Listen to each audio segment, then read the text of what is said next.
morning. It's a great pleasure to be here. I should probably also thank the Labour Party and the Conservative Party for being here as well, because it was about 2 months ago that James Robert Shaw, the UKIP person for West Oxfordshire, canvassed me outside the Hanborough train station in Whitney, near Whitney. And because of a long delay, as usual, in our train service, it was many decades of underinvestment, that we had a long time to talk and discuss how similar we are in our views. So I have to thank that as well. Anyway, let's see if I get this right. Okay. As I said, I've worked in the energy industry for a long time, and hopefully my remarks have some value to what we're saying. Let's see. Next here. Is that right? Okay, good. There's the idea that you can negotiate with the EU and have a policy on a sort of a la carte basis, slice and dice what you want out of the European Union. But actually this is entirely specious, because it's always been the case that, in fact, from the very inception of the European community, that energy policy has been part and part of the makeup of the EU from the very beginning, right? Since the creation of the common market and the European community, the formation, of course, was always around the justification of, first, the rationalization of coal fields, and then, of course, with steel plants, a very energy-intensive sector, as we heard about earlier, and, of course, then atomic energy. So, again, the idea that you can slice and dice and get just what you want out of the European Union is a silly idea, especially with regard to energy policy, which has been it's been the very justification of energy policy of European purpose from the very beginning, right? Since with the oil embargoes of the 1970s, of course, the security of supply became a big issue, and which locked us into very expensive gas being imported from Russia, courtesy of Gazprom, and of course this was financed by German banks. So one of the reasons we pay a great deal for Russian gas is because it was a long-term policy financed by German banks, and they had to be paid back. With regard to the three objectives of energy policy, it's actually over the time, as I said, it's been part and parcel of European from the very beginning, but it's always been around three things: security of supply, affordability, and protection of the environment.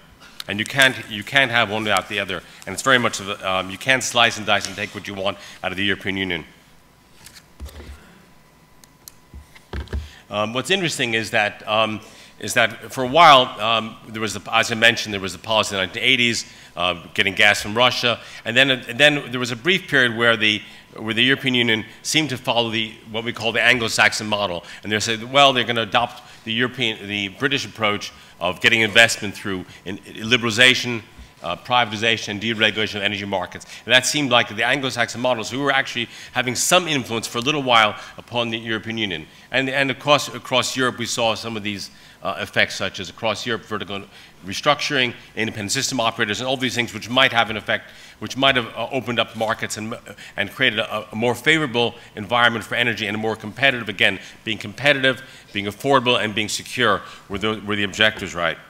But really, what's happened is from the 1980s, the policies changed, right?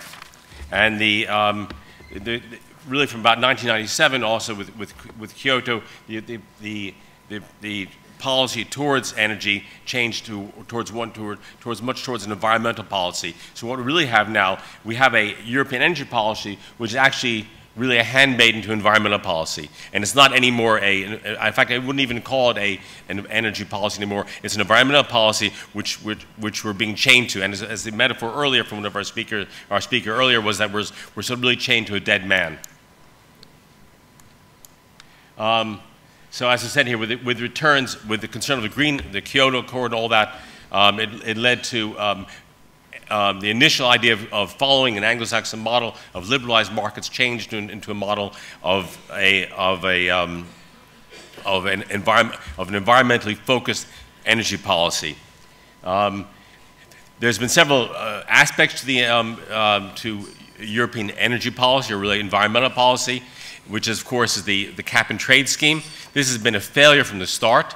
All three phases have not you can almost say thankfully it's been a failure because the potential impact upon British consumers, British industry and British business could have been far worse. But the point is that it's been very detrimental.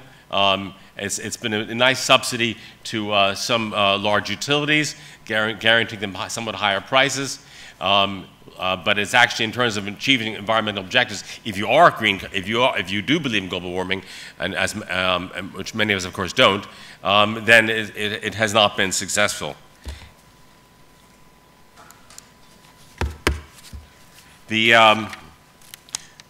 From 2000, explicit targets for generation and electricity from renewables and CO2 reduction have been imposed through EU legislation. In 2007, the EU planned for 2000 cutting emissions, the so-called 2020 objectives, cutting CO2 by 20% and generating 20% of power from renewables. This was out with that.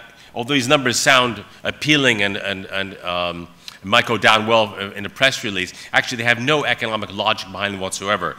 The idea that it should be 2020, no one's ever done a cost-benefit analysis of whether these have any economic rationality behind them. For example, now for Drax Power Station now, because courtesy of these directives, is having to burn wood chips in Europe's largest coal-fired station with 4,000 megawatts of generation capacity. They're having to bring wood chips from America at 3 times the price of coal. And that's in order to meet a European objective. Even stranger, we have the large EU large combustion plant directive, which is forcing us to mothball perfectly good power stations and other industrial boilers. While strangely across Europe now, in Germany, they're going to be building 10 new coal-fired stations. So we have a policy that's very contradictory. And not at all helpful. Some of the truths. Of course, you mentioned that renewable energy, it's often portrayed as that renewable energy is free. The sunlight is free, the wind seems to blow, but the point is it's not free at all. And there's some of the costs, when you compare the combined cycle gas turbine, coal-fired, on onshore wind and offshore wind, it's very expensive, right? And then you add in the cost of connecting all these things, and it's even worse, right? It's estimated there's Professor Gordon Hughes of the World Bank and now of the University of Edinburgh argues that it's probably costing 120 billion in terms of the cost of these renewables, right? Anyway, I'm getting a light here, and I'll probably finish up soon. But the point is that renewable energy is very expensive. Even if you believe in global warming, then it is not the way to do it. And some recent headlines, of course, which we've seen, and about the almost form of industrial sabotage being imposed upon our country, courtesy of these policies. And the impact is, as we mentioned earlier, industrial intensive industries. It's not just that; it's consumers, it's business all around, right? There's a wealth distribution going from wealthier landowners from consumers to wealthier landowners. The UK cannot be competitive internationally if we're saddled with EU energy environmental policies. So high energy prices hold Europe back in the Financial Times recently. This is my ideas of what an agenda might look for us, is that renounce EU energy and climate change policies, end subsidies and dispatch prioritization to renewable energy, which is costing us a fortune. Adopt lowest cost technology approach to decarbonization to support business, consumers, and industry. Decommissioned coal-fired stations should be retrofitted. Thank you. And ensure adequate returns for gas turbines to open a market for shale gas and other sources. Thank you very much.